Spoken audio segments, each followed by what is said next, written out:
2v2 game modes have been kind of fallen by the wayside. They made a slight resurgence through Destiny with its Crimson Doubles, and Halo has always been a staple of 2v2. But For Honor somehow has mastered 2v2 and added a new spin to it with different ways to fight, whether you fight 2v2 in a 1v1 style battle, do you fight watching each other's back, do you get creative with it, do you swap off and on constantly? Like, there's a lot of games you can play. If one guy gets a kill, do you double team the guy, or do you give them honor and let them finish their 1v1? Nah. This is phenomenal. Never double team.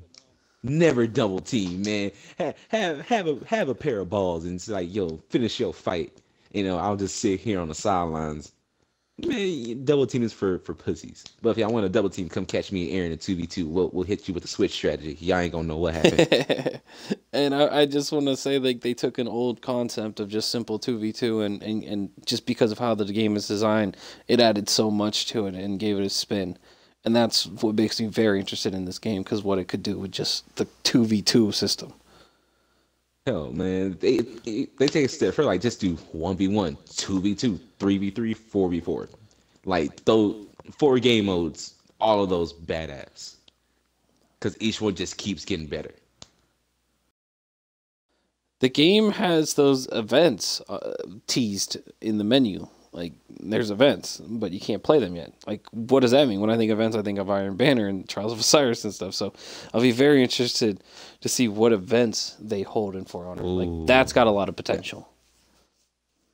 If that's their ranked, well, like that could just like be they could do ranked, like tournaments. They could do like a weekly ranking system. It's like, like they could do like tournaments will be badass. They could do. Like, I mean, tournaments like are you have like the thing. Dude, you have a gladiator arena, like everybody's in the stands just watching, probably hitting each other, but they have infinite health bars. Then you actually have an actual fight going down. Yo, that would be dope. Well, that's what we were saying with Corey. Is that Mortal Kombat thing where everybody's watching 2 people fight and then it's the next person up? Like, they should do that as events, like a Roman Coliseum thing. Like, there's a lot of potential they could do at events.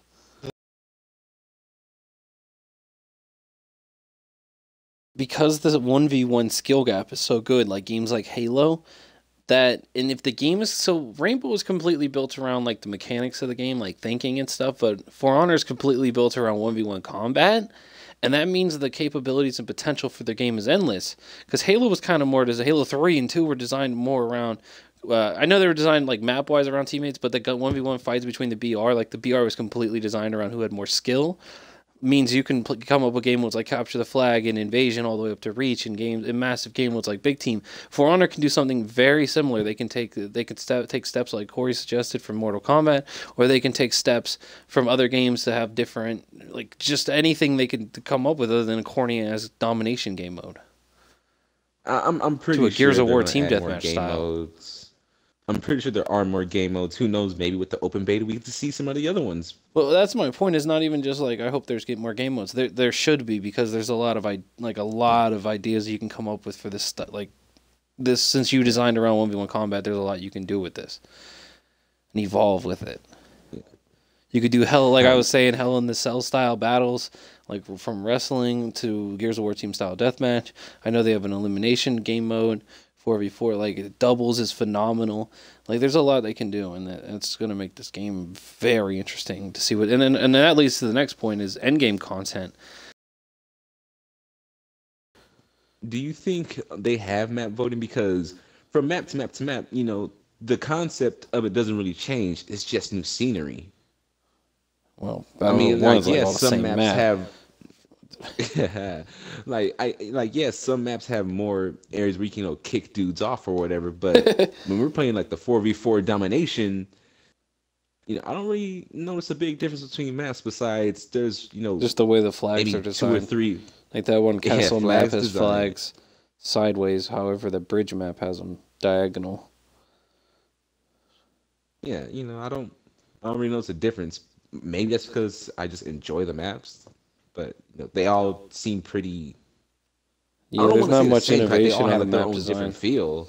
Well, I think it just the game needs a rush mode style game mode where like you siege a castle, like you breach its gates, you keep breaching areas, and it's like a team deathmatch with a long respawn, and it's like capture an area.